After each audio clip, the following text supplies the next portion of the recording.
Hello friend, मेरे channel पे आप सबका स्वागत है। नमस्कार। आज शनिवार है, शनिदेव की कथा लेकर आई हूँ फ्रेंड। तो सुनिए।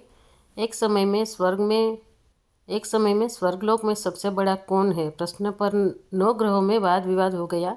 यह विवाद इतना बढ़ा कि आपस में भयंकर युद्ध की स्थिति बन गई।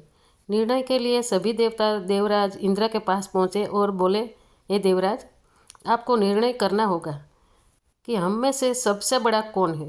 देवताओं का प्रश्न सुन इंद्र उलझन में पड़ गए। फिर उन्होंने सभी को पृथ्वीलोक में उज्जैन नगरी में राजा विक्रमादित्य द्वितीय के पास चलने का सुझाव दिया। उज्जैन नगरी पहुंचकर सब देवताओं ने अपना प्रश्न राजा विक्रमादित्य से पूछा तो वह भी कुछ देर के लिए परेशान हो उठे, क्योंकि सभी देवता अपनी 2 शक्तियों के कारण महान थे।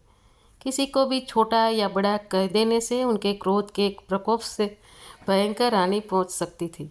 अचानक राजा विक्रमादित्य को एक उपाय सूझा और उन्होंने विभिन्न धातुओं सोना, चांदी, कांसा, तांबा, सीसा, रांगा, जस्ता, प्रमक, अभ्रक व लोहे के 9 आसन बनवाए। धातुओं के गुणों के अनुसार सभी आसनों को एक दूसरे के पीछे रखकर उन्होंने सभी देवताओं को अपने सिंहासन पर बैठने को कहा। देवताओं के बैठने के बाद राजा विक्रमादित्य ने कहा, आपका निर्णय तो स्वयं हो गया। जो सबसे पहले सिंहासन पर विराजमान है वही सबसे बड़ा है।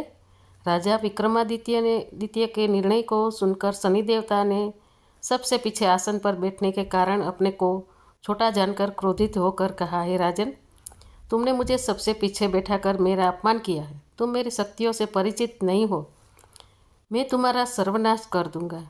शनिदेव ने कहा, सूर्य एक राशि पर 1 महीने, चंद्रमा 2 दिन, मंगल 1.5 महीने, बुध और शुक्र 1 महीने, बृहस्पति 13 महीने रहते हैं, लेकिन मैं किसी भी राशि पर 7.5 वर्ष तक रहता हूँ। बड़े बड़े देवताओं को मैंने अपने प्रकोप से पीड़ित किया है। अब तू भी मेरे प्रकोप से नहीं बचेगा। इसके बाद अन्य ग्रहों के देवता तो प्रसन्न के साथ चले गए, परंतु शनिदेव बड़े क्रोध के साथ वहाँ से विदा हुए।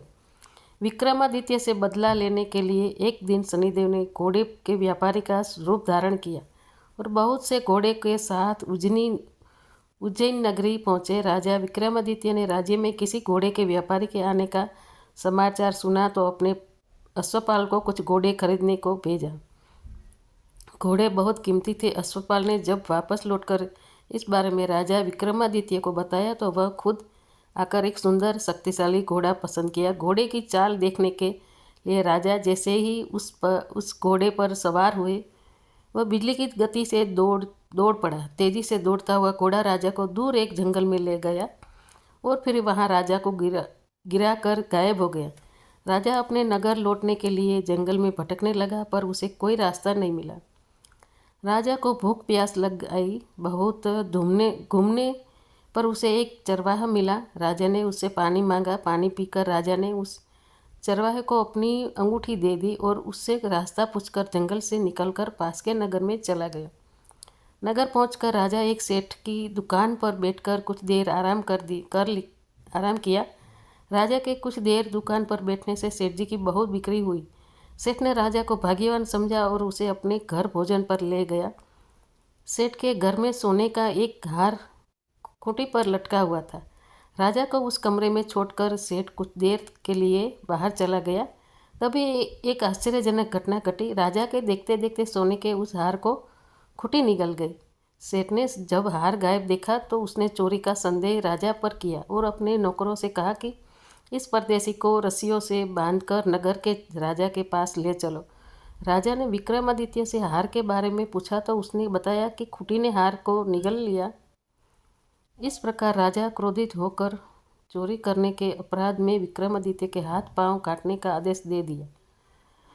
सैनिकों ने राजा विक्रमादित्य के हाथ पांव काटकर उसे सड़क पर छोड़ दिया। कुछ दिन बाद तेली उसे उठाकर अपने घर ले गया और उसे कुलह पर बैठा दिया।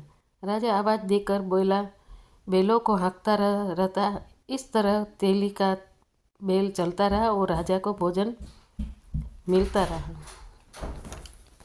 और बैलों को बैलों को हाँकता रहा। इस तरह तेली का बैल चलता रहा और राजा को भोजन मिलता रहा। शनि के प्रकोप की 7.5 पूरी होने पर वर्षा ऋतु प्रारंभ हुई। एक रात विक्रमादित्य मेघ मल्हार गा रहा था, तभी नगर की राजकुमारी मोहिनी रथ पर सवार उस घर के पास से गुजरी। उसने मल्हार सुना तो उसे अच्छा लगा और दासी को भेजकर गाने वाले को बुला लाने का कहा। दासी लौटकर राजकुमारी को अपंग राजा के बारे में सब कुछ बता दिया। राजकुमारी उसके मेघ मल्हार से बहुत मोहित हुई और सब कुछ जानते हुए भी उसने अपंग राजा से विवाह करने का निश्चय किया। राजकुमारी ने माता पिता से जब यह बात कही वह हैरान रह गए। उन्होंने उसे बहुत समझाया, पर राजकुमारी ने अपनी जिद नहीं छोड़ी और प्राण त्याग देने का निश्चय कर लिया। आखिरकार राजा रानी को विवश होकर अपंग विक्रमादित्य से राजकुमारी का विवाह करना पड़ा। विवाह के बाद राजा विक्रमादित्य और राजकुमारी तेली के घर में रहने लगे। उसी रात सपने में शनिदेव ने राजा से कहा, राजा तुमने मेरा प्रकोप देख लिया। मैंने तुम्हें अपने अपमान का दंड दिया है। राजा ने शनिदेव से क्षमा करने कहा और प्रार्थना की, हे शनिदेव, आपने जितना दुख मुझे दिया है अन्य किसी को न देना। शनिदेव ने कहा, राजन, मैं तुम्हारी प्रार्थना स्वीकार करता हूँ। जो कोई स्त्री पुरुष मेरी पूजा करेगा, शनिवार को व्रत करके मेरी व्रत कथा सुनेगा, उस पर मेरी अनुकंपा बनी रहेगी। प्रातःकाल राजा विक्रमादित्य की नींद खुली तो अपने हाथ पांव देखकर राजा को बहुत खुशी हुई। उसने मन ही मन शनिदेव को प्रणाम किया। राजकुमारी भी राजा के हाथ पांव सलामत देखकर आश्चर्य में डूब गई। तब राजा विक्रमादित्य ने अपना परिचय देते हुए शनिदेव के प्रकोप की सारी कहानी सुनाई। इधर सेठ को जब इस बात का पता चला तो दौड़ता हुआ तेली के घर पहुंचा और राजा के चरणों में गिरकर क्षमा मांगने लगा। राजा ने उसे क्षमा कर दिया, क्योंकि यह सब तो शनिदेव की प्रकोप के कारण हुआ था। सेठ राजा को अपने घर ले गया और उसे भोजन कराया। भोजन करते समय वहाँ एक आश्चर्य घटना घटी। सबके देखते देखते उस खूंटी ने हार उगल दिया। सेठ जी ने अपनी बेटी का विवाह भी राजा के साथ कर दिया और बहुत से स्वर्ण आभूषण धन आदि देकर राजा को विदा किया। राजा विक्रमादित्य राजकुमारी मोहिनी और सेठ की बेटी के साथ उज्जैन पहुँचे। वो नगरवासियों ने हर्ष के साथ उनका स्वागत किया। अगले दिन राजा विक्रमादित्य ने पूरे राज्य में घोषणा कराई कि शनिदेव सब देवों में श्रेष्ठ है। प्रत्येक स्त्री पुरुष शनिवार को उनका व्रत करे और व्रत कथा अवश्य सुने। राजा विक्रमादित्य की घोषणा की शनिदेव प्रसन्न हुआ। शनिवार का व्रत करने और व्रत कथा सुनने के कारण सभी लोगों की मनोकामनाएं शनिदेव अनुकंपा से पूरी होने लगी। सभी लोग आनंदपूर्वक रहे।